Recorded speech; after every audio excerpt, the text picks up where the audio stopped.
The wind screamed over the barren prairie, kicking up dust that stung Clara Whitmore's cheeks as she dug into the frozen soil with numb, blistered fingers. The grave was shallow. Her hands were too raw to dig any deeper. Her husband, Jonathan, lay wrapped in a patched quilt beneath the churned earth. Snowflakes began to fall like ash, settling silently on her bonnet. Behind her, two small figures clung together, eyes wide with terror they didn't yet have the words for. Lila, just 8, held her younger brother, James, against her chest. James didn't cry anymore. He just stared. That was the worst part, his silence. Clara pressed the last bit of soil into place with her boot, fighting the howl that threatened to rip from her throat. They were alone now. No neighbors, no horse, no wagon, no mercy. Her in-laws had come the morning after Jonathan's accident, faces like stone statues, voices colder than the wind. Jonathan had gone out for deer and come back crumpled in the snow, an arrow through his ribs. The heralds didn't ask how it happened. They just blamed. They always had. Said she lured their son away from proper folk, seduced him with soft smiles and farm girl eyes. When he died, it was like they'd been waiting for it, like the dirt wasn't even over his body before they acted. That house was Jonathan's, not yours, said Mrs. Harold, lips pursed like she tasted something sour. And now that he's gone, well, it ain't your place to stay. We'll take the children, if you like. Clara's eyes had burned hotter than the fire in the hearth. Over my dead body. She hadn't cried when they forced her out. Not when they took the horse, the mule, the stove, even the goddamn soup pot. She didn't cry when she loaded Lila and James into a broken-handled sled and walked them 5 miles into the woods. But now, with Jonathan in the ground and her children shivering under a torn tarp, she sat by the grave and let the tears come, hot and quiet.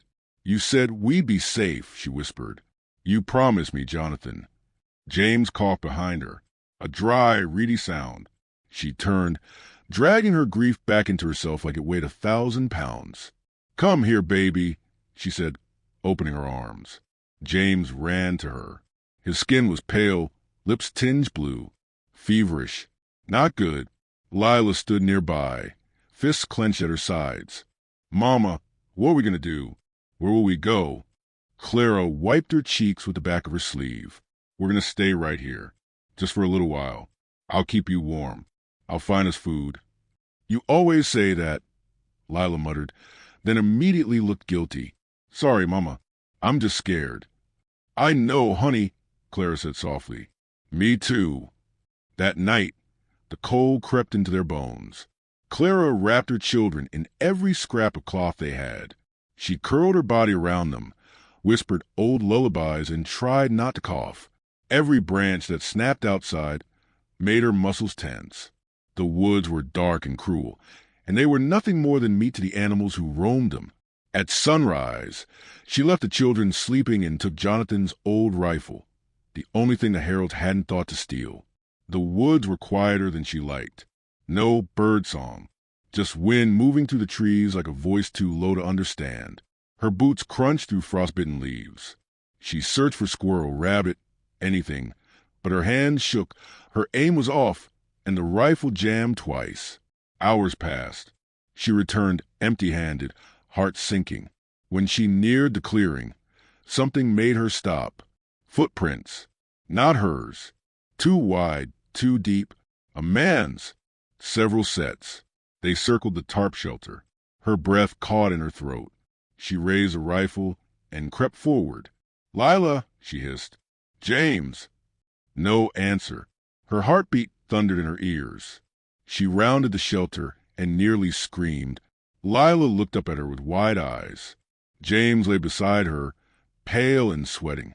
What happened? Clara rushed forward. Someone was here, Lila whispered. A man.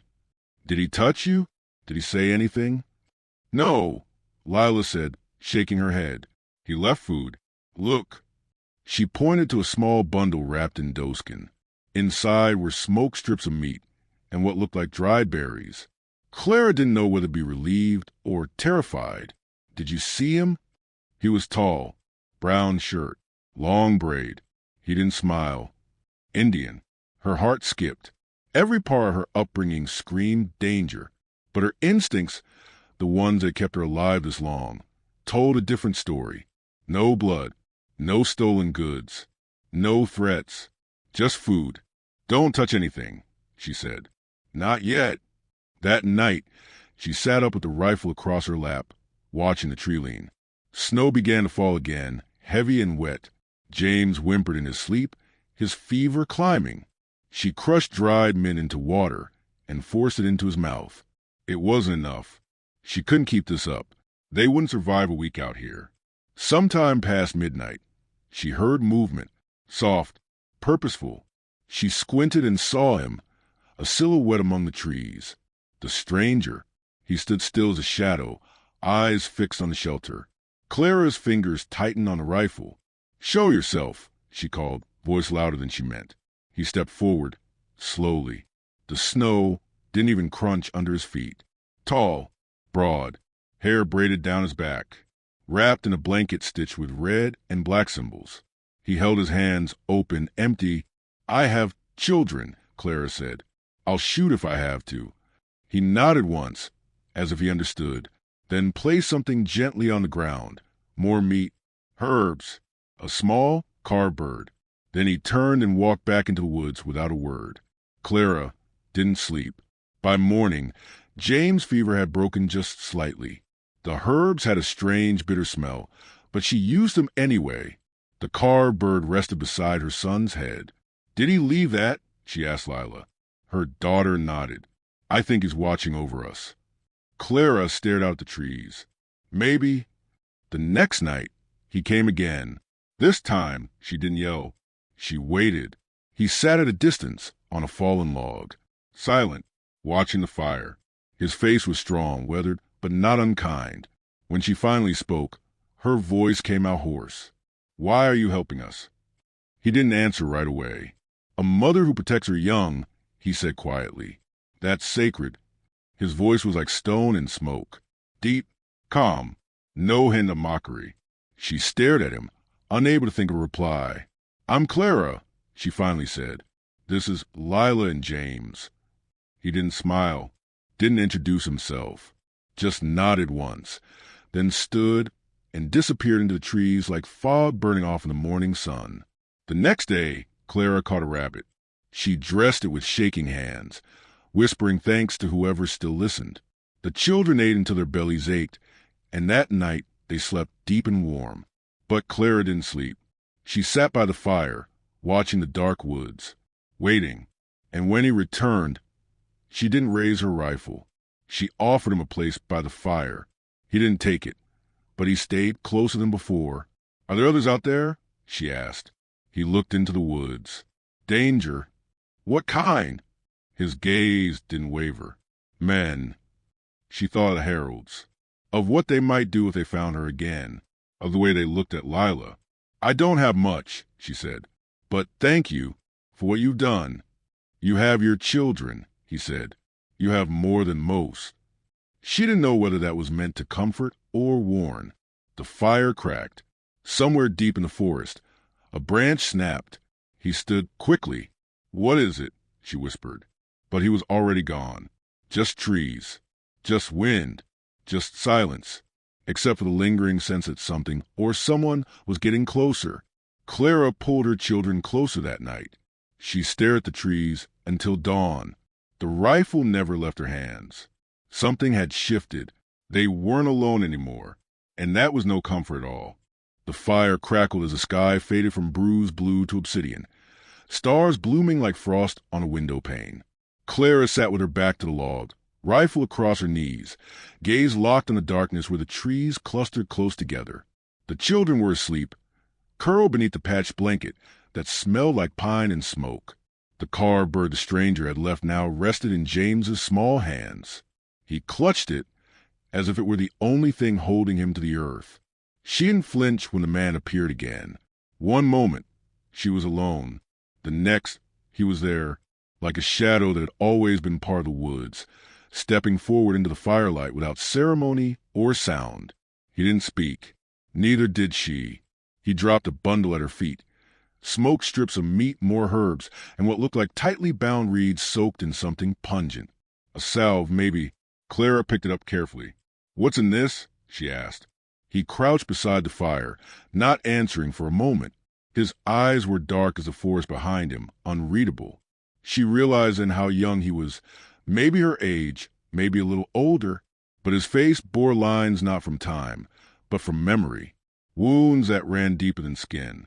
Black ash root, bare fat, ground bark. It'll draw the fever out. She nodded and turned it over in her palm. "Why are you doing this?"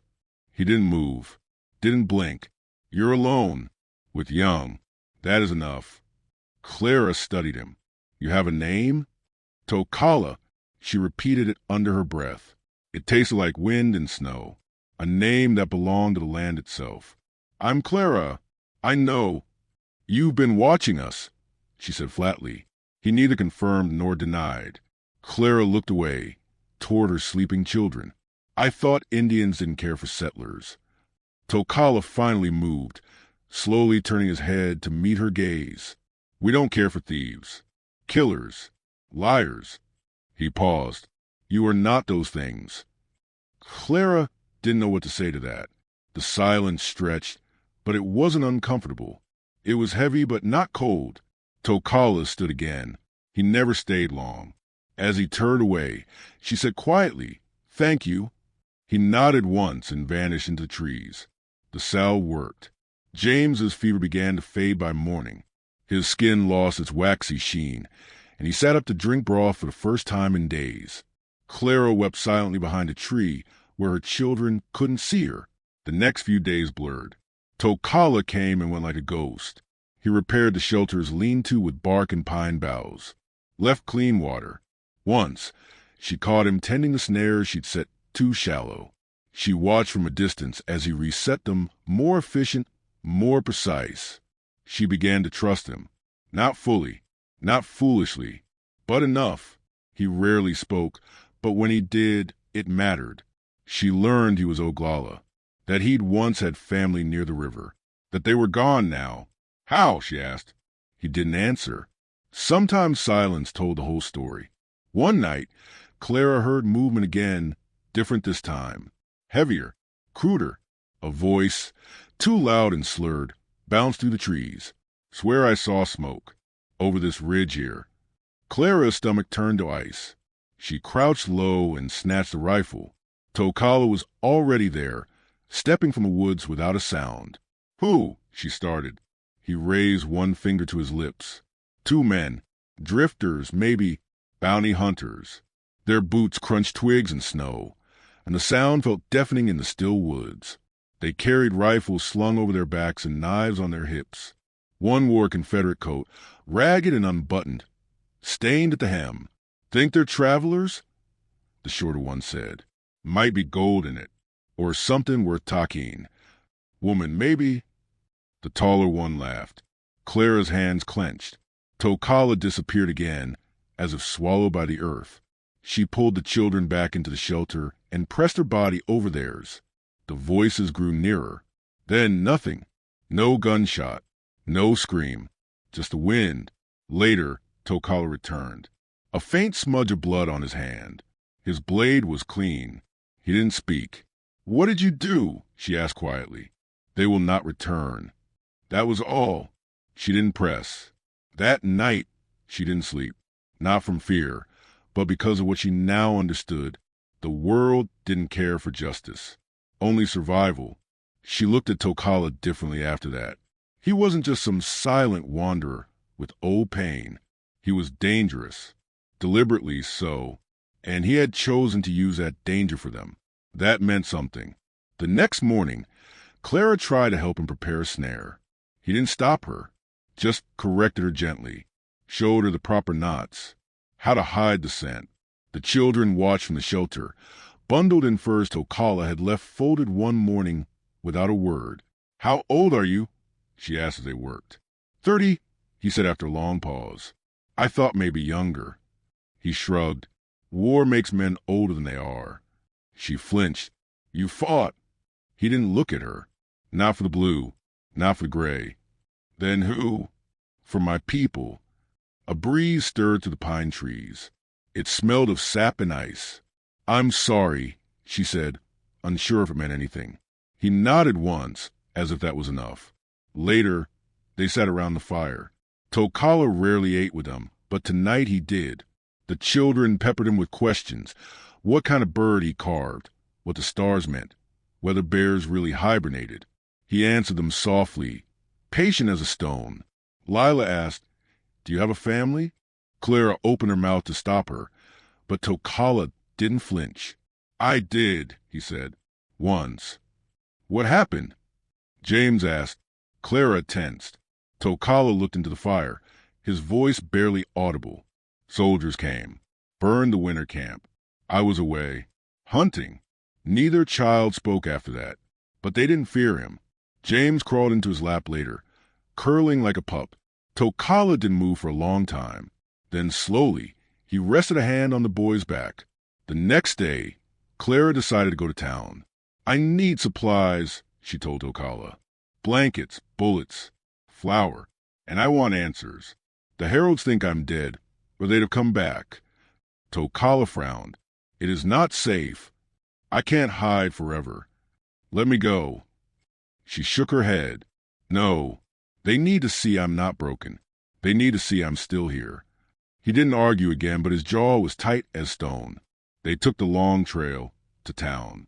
Tokala shadowed them through the trees while Clara rode a borrowed horse. An old nag tied behind a trapper's cabin Tokala had led her to days earlier. The children rode with her, wrapped tight. Her heart pounded as they crested the hill and saw the dusty roofs of the settlement below. It looked so small now, and cruel.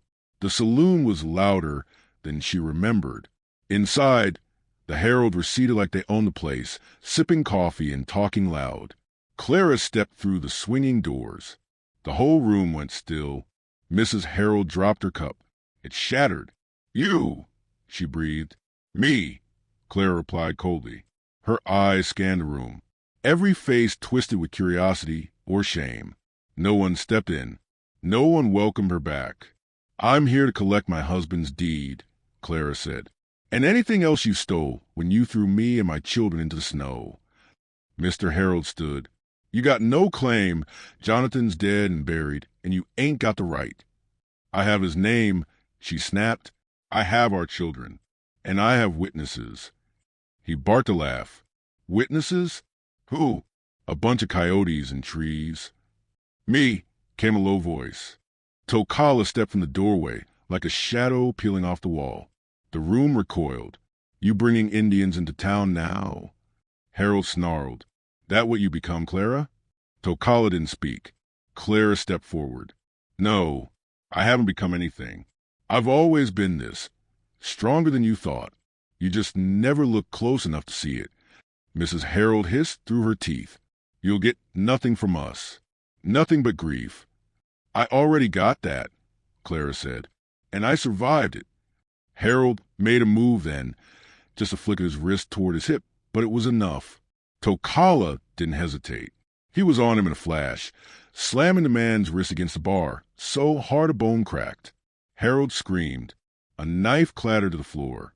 "Try again," Tokala said softly. No one moved. Clara gathered the children and the deed from the sheriff's desk herself, who shrugged and said, "Seems lawful enough to me." They left the town in silence. Back in the woods, Clara rode ahead, wind tangling her hair.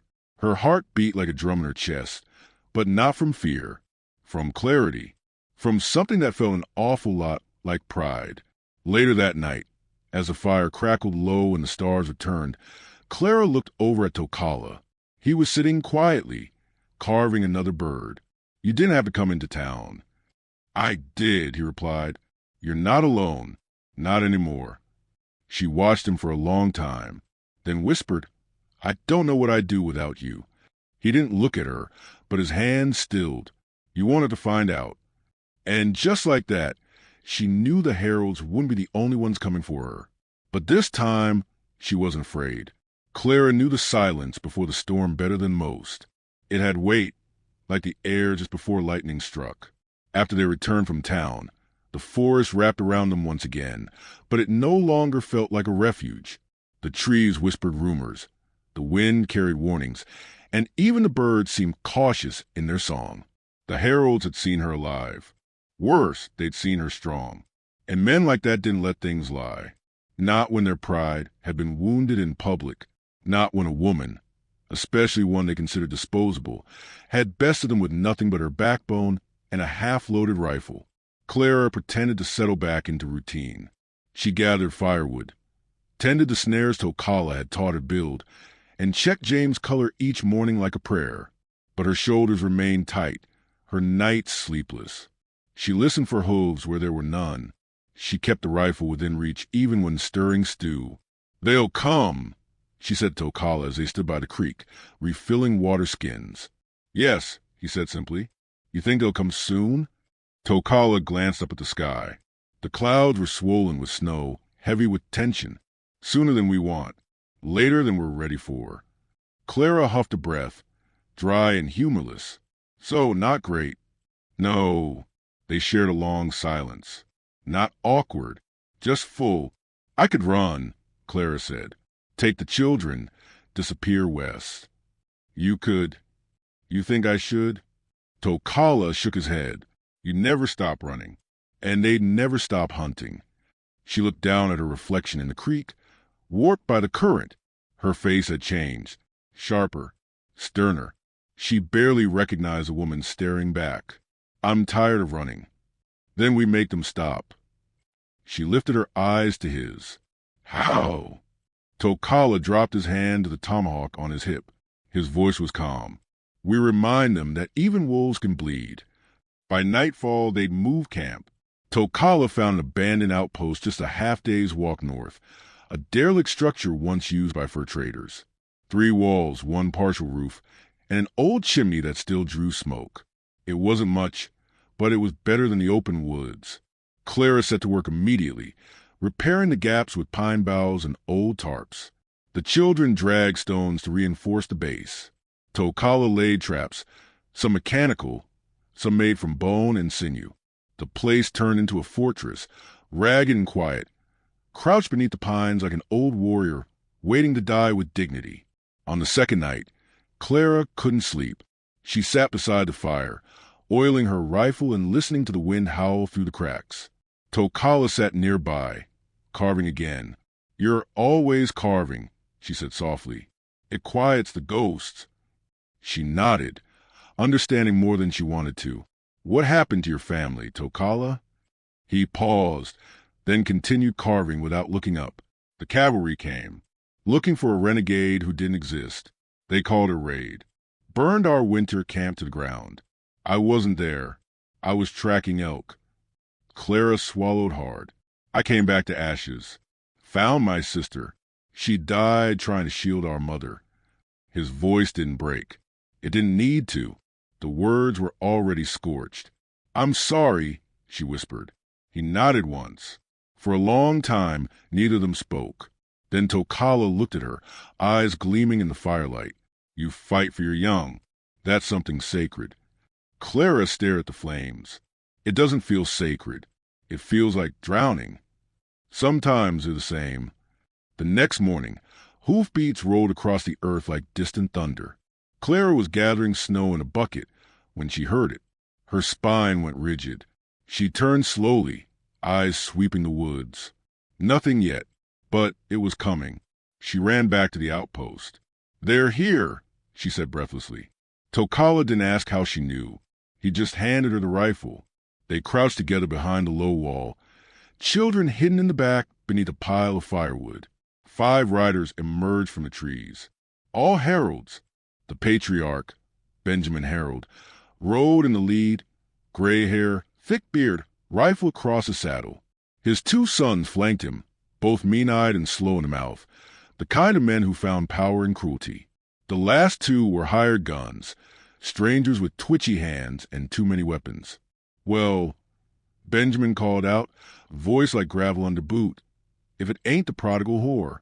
Look at you, playing house in the woods." Clara didn't rise. She kept her rifle aimed through the slat in the wall. "You've got one chance," she shouted. Turn around. Leave. I won't warn you again. The men laughed. You always had a sharp tongue, said one of the sons. Shame about your face. Be a real waste to mess it up. Tokala moved like a shadow, melting from the wall to the trees. Clara kept her eyes forward. She could feel the beat of her heart in her teeth. We just want what's owed, Benjamin said. Land, what's left of the house. And the brats, if you can't raise them proper. Clara's voice turned ice cold. They're mine. You'll never lay hands on them again. That was when the first trap snapped shut. One of the hired guns screamed as a spike tore through his calf, yanking him from the saddle. Chaos erupted.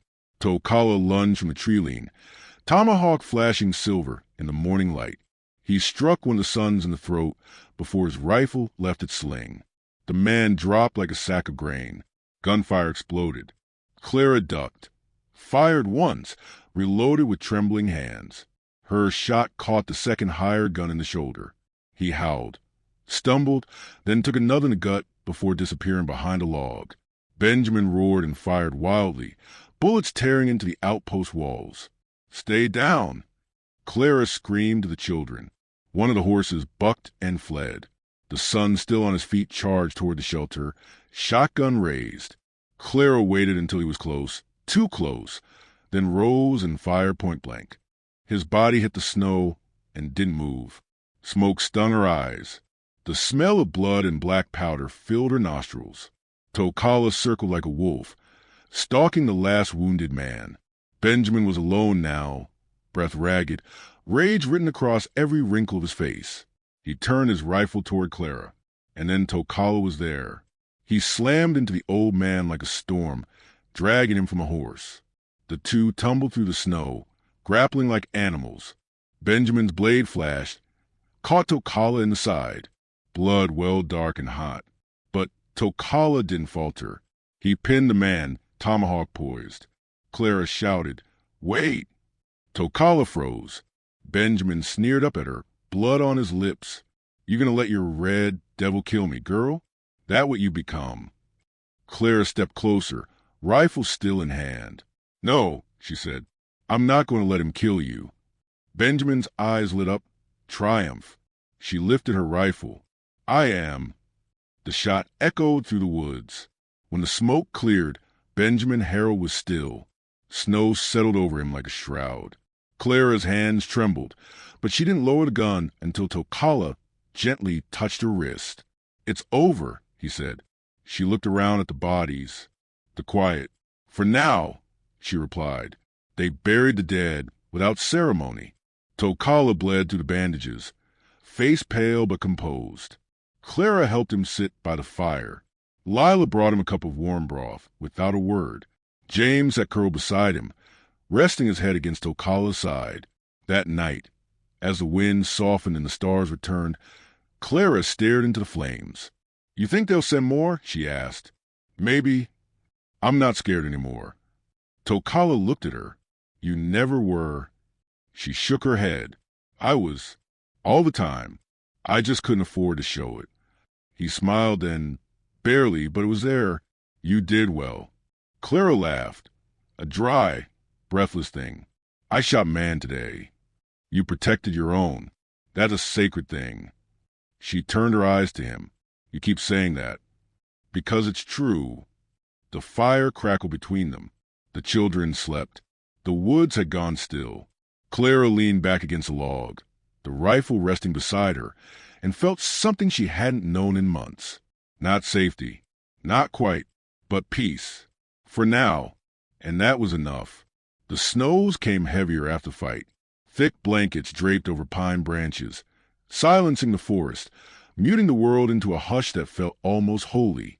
Clara spent her mornings cutting firewood and melting snow for water, her fingers stiff from the cold. Nights were quiet but not still. Tokala's wound had turned dark and angry, fever clinging to him like a ghost that wouldn't leave. He never complained. Not once. Clara changed the poultice 3 times a day, ground herbs with rock until her knuckles bled, and fed him warm broth seasoned with whatever roots she could dig from the frozen ground. She spoke to him softly as she worked, telling stories from her girlhood, about spring fairs and stolen pies, about the way Jonathan used to hum when he thought no one was listening. She wasn't sure if Tokala was hearing her at first. His eyes stayed closed, breast shallow, sweat soaking the linen strip across his brow. But then one morning, as she knelt beside him with a fresh wrap, his voice rasped up from a blanket. "You talk too much." Clara jerked, stunned for half a second, then laughed. "Well, I didn't want you dying out of boredom." His lips curled in the faintest smile. "It's possible."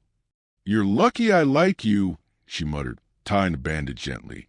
"Otherwise, I'd have let you rot and raise the kid alone." He reached out, his hand rough and hot from the fever, and touched her wrist. "You already were," he said. Her breath caught. The fire cracked in the hearth. Snow tapped gently on the roof. For a long moment, nothing moved. Then he fell back asleep, and she sat there beside him, her chest tight with something too big to name. The next few days brought a stillness Clara didn't trust. No new threats. No riders on the horizon. Just snow and chores and the small but persistent comfort of survival. The children returned to their games. James made tiny animals from twigs. Lila sang lullabies to herself while collecting pine cones. Sometimes Clara watched them and marveled that, despite everything, they were still whole, still children. Tokala recovered slowly. His strength returned like winter thawing, a little at a time. When he could finally walk again, they stood side by side outside the outpost, watching the trees sway beneath the weight of snow. "You think they'll come again?" Clara asked. "Not the heralds. The land has taken them now. But others, maybe. Always another enemy." He looked at her. "Always. But now you know how to fight." She nodded, her jaw set. "I'm not afraid of them anymore." "You never were." She gave him a look. "You said that before." It was true then, too. Clara thought back to the woman she'd been just weeks ago, kneeling by Jonathan's grave, numb and hollow and barely clinging to hope. She was still grieving, still worn thin, but now there was fire beneath her bones. The world had tried to break her. It had failed. The forest slowly opened to them again. Tokala taught her to track deeper prey. They hunted deer together, walked the ridgelines at dawn, moving in silence like ghosts. She learned to see the signs in broken branches, to listen for the difference between predator and prey. Her hands hardened, her gaze sharpened. The wilderness no longer frightened her. It felt like home. One afternoon, while gutting a rabbit, Clara paused. "We can't live like this forever." Tokala was skinning another beside her. "No, I mean hiding in the woods. This is surviving, but it's not life." He looked up, his hands red with blood. "What do you want?" She considered the question. It hadn't occurred to her to want anything beyond tomorrow. "I want my land back. The cabin. A place that's ours. Not just a borrowed patch of snow and pine needles." He nodded. "Then we take it." She stared. "Just like that. You have the deed. You have the fire. And you're not alone." Spring came slow and grudging, crawling out from beneath the frost.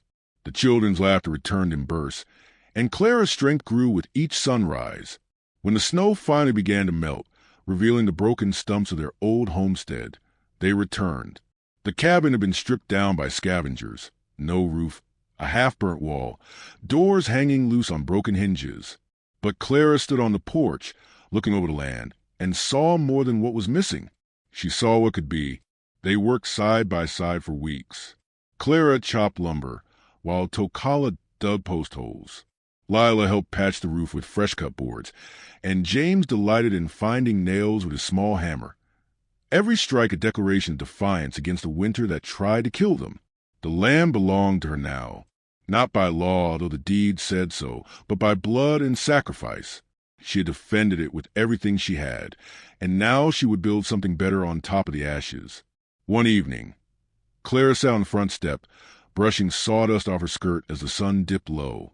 Tokala sat beside her, watching the golden light stretch across the prairie. "I never asked," she said. "What will you do now?" He didn't answer right away. "I was going to leave. Go west. Maybe north. Find something worth following again. And now," he looked at her, eyes steady. Now, I might have found it. Clara smiled softly. The roof still leaks. I've lived under worse. You're a strange man. You're a strange woman. They sat together in the long hush that followed, comfortable and unafraid. The children chased fireflies in the tall grass. The wind moved through the wheat like a song. Later that night, as the stars unfolded across the sky, Clara tucked James and Lila into their new bunks. She lingered in the doorway, listening to them breathe, marveling that they were here, alive, safe, warm. She stepped outside and joined Tokala at the edge of the porch. The moonlight cast a silver sheen over the land. It looked peaceful now, hard-won, sacred. She folded her arms.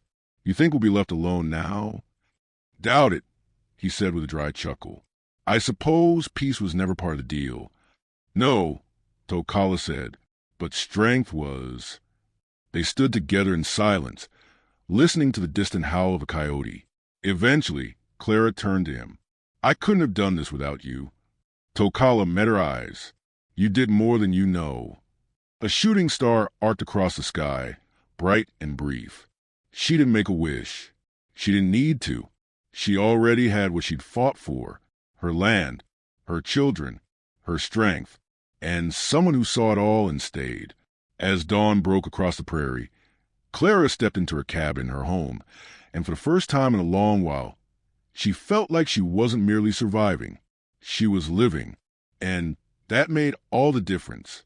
If this story moved you, don't forget to like, subscribe, and share your thoughts in the comments. Until next time, stay wild,